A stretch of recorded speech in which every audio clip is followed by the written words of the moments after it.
me that don't get killed. Want me a China boss suit. Got me jacket with a velvet cup.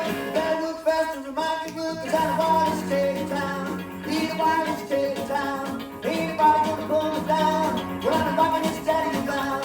Well, I got to give this to the team. Can't take a ride in my old blue jeans. Give this tea and I'll give this spot. One that suit for Saturday night, cause I don't want to stay in town. Either one is stay in town. What's up, Vine community? What's up, tube of you?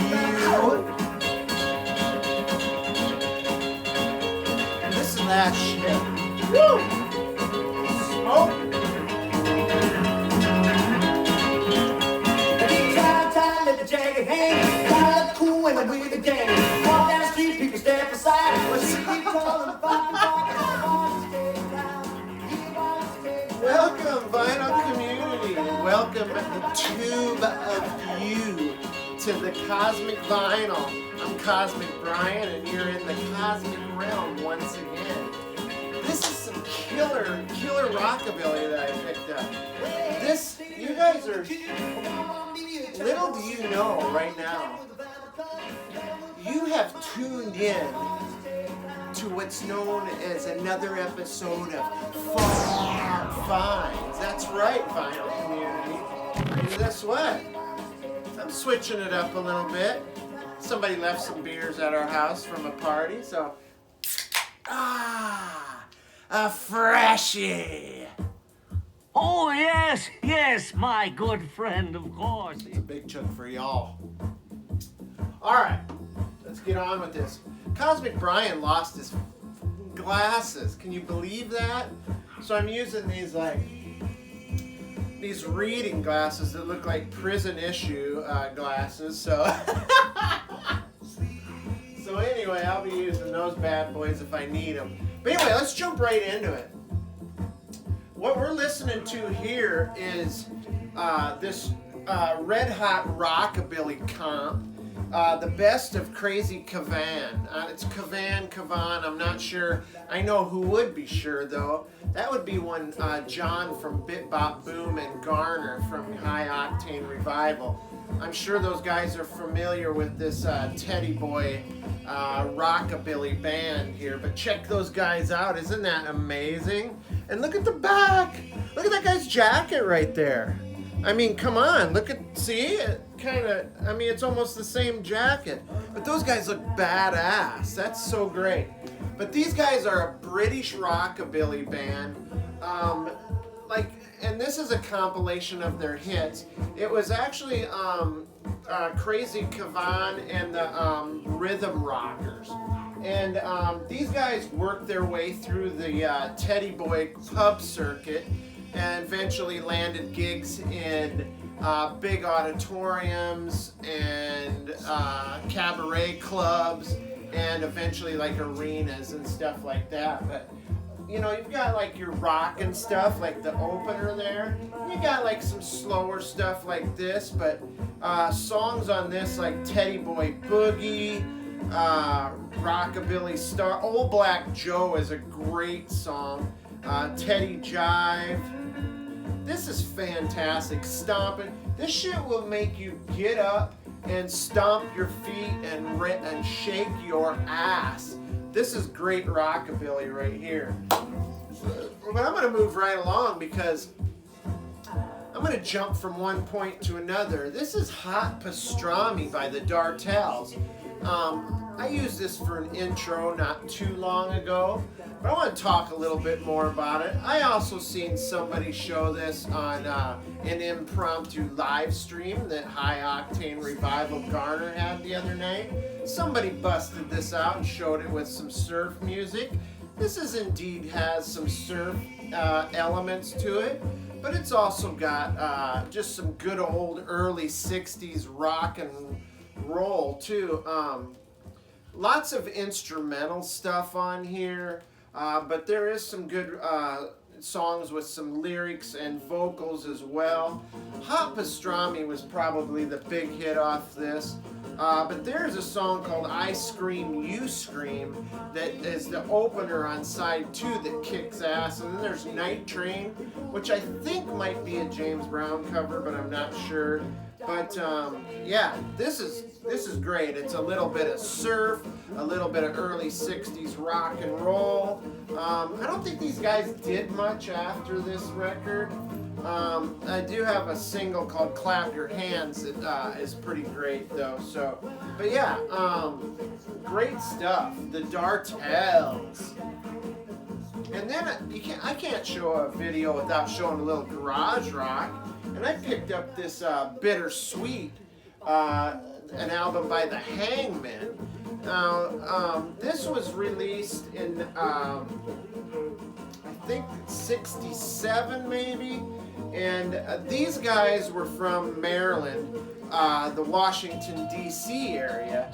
And they were like one of the most popular bands of their time during in that area of the Washington D.C. area, and they released a song called "What a Girl Can't Do." And after the release of that single, their fandom reached, in that area anyway, reached almost Beatlemanic type proportions.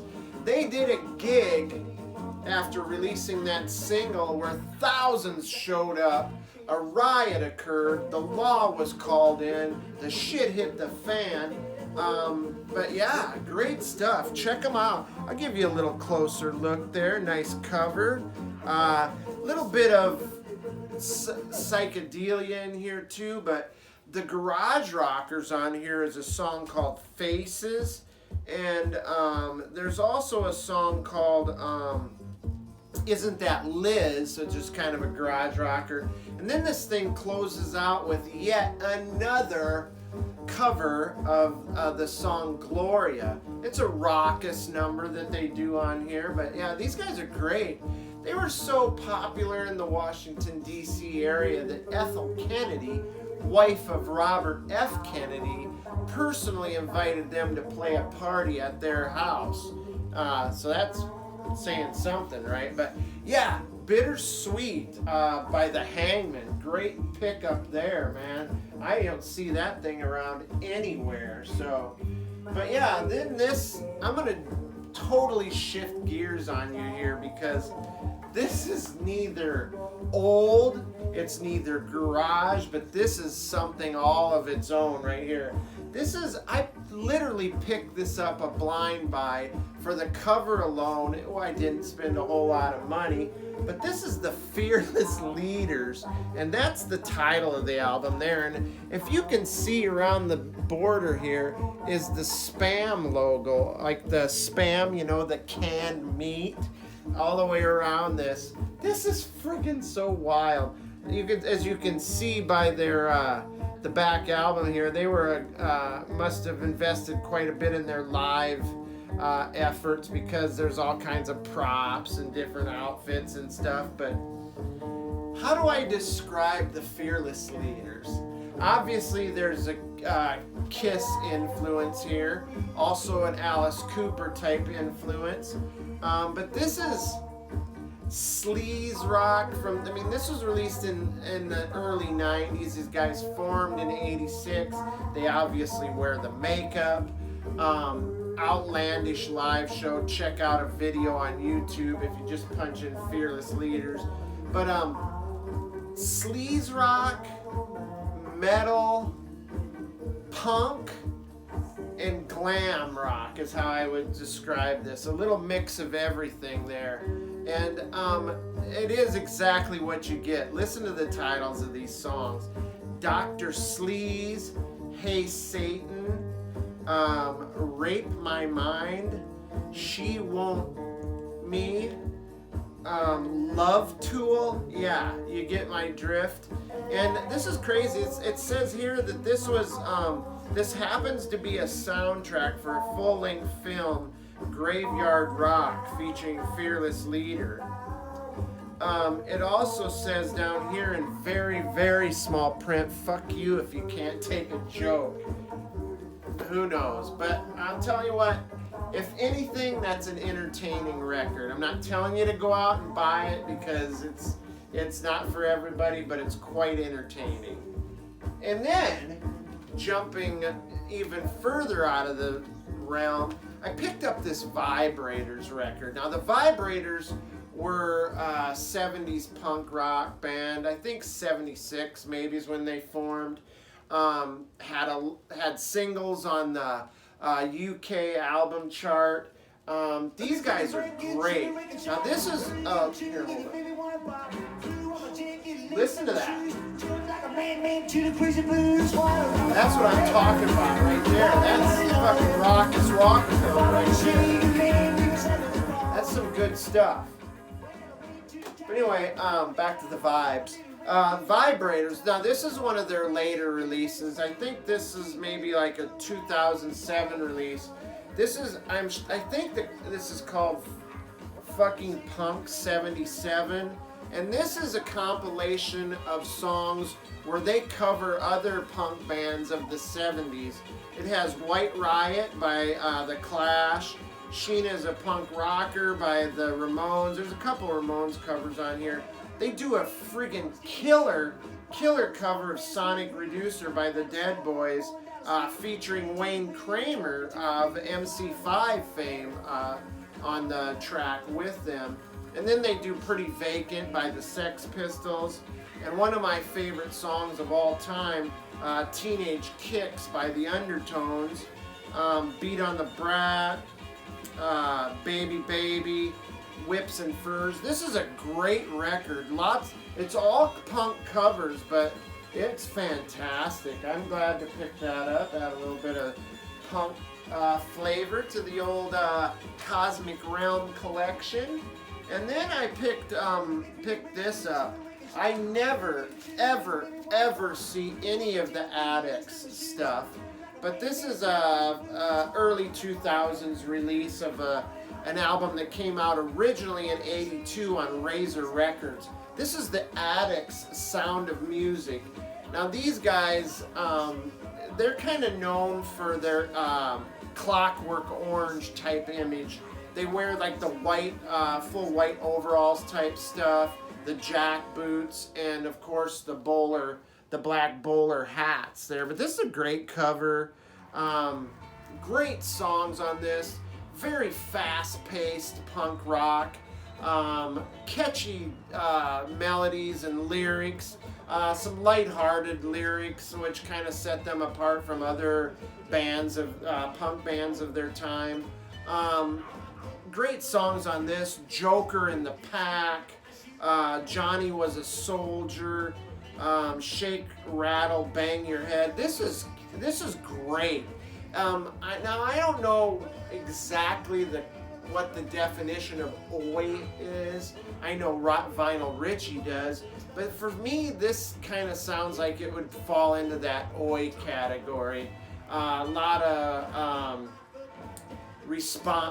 like shout and response kind of stuff, and yeah, just great songs, fast-paced. Some extra tracks on this from when it was initially released. These guys must have put on a killer live show with like giant playing cards, Joker hats, confetti, streamers, the whole works. I'd love to have seen this band live. The Addicts, Sound of Music, what a great record. And then this is a nice little pickup that I found down here not too long ago in the Big Lou, the Cramps. Now, I initially thought this was songs the Lord had taught, or the Lord might have. Ugh, god damn it. All right, I think a drink might be in order. Hold on. All right, let's start over. The Cramps, songs the Lord taught us. Now, this actually says songs the Lord might have taught us, which the difference between this album and the original songs the Lord have taught us is that this has the song Drug Train instead of TV Set.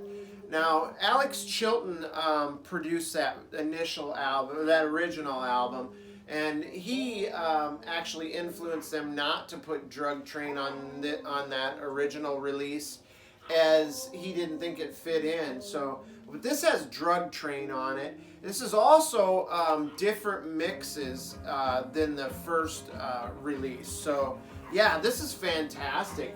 For anybody who's a Cramps completist and loves the Cramps, Songs the Lord Might Have Taught Us is a great pickup. It's psycho, rockabilly, raw, just killer stuff. I'm gonna pull this record out too. You've got the label there with Lux interior, and I assume that might be Poison Ivy right there. But yeah, I dig this record a lot.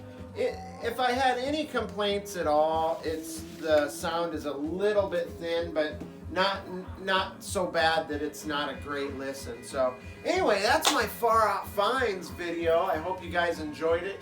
I just want you guys to know that I have picked up a stack, a huge stack of some great, I'm just going to give you kind of a preview here of some great records. This is all punk records that I've picked up recently, punk and garage stuff. So yeah, that stuff is coming soon. But you know, I don't want these videos to last forever, you know. I mean, I know y'all check out after about 10-15 minutes, you mother. I know. I want you guys to stick around and see all the great stuff like that Cramp stuff. So anyway, I want you guys to stay cool, because here in the Big Lou right now, it's in the 90s, but it's the feel-like temperature is in the low hundreds. So I'm having some cold ones, staying inside. I'm staying cool. I'm staying cosmic, and you should too. So you guys will see you later, man. Come on back and visit old Cosmic Brian. Peace. It's Cosmic Vinyl.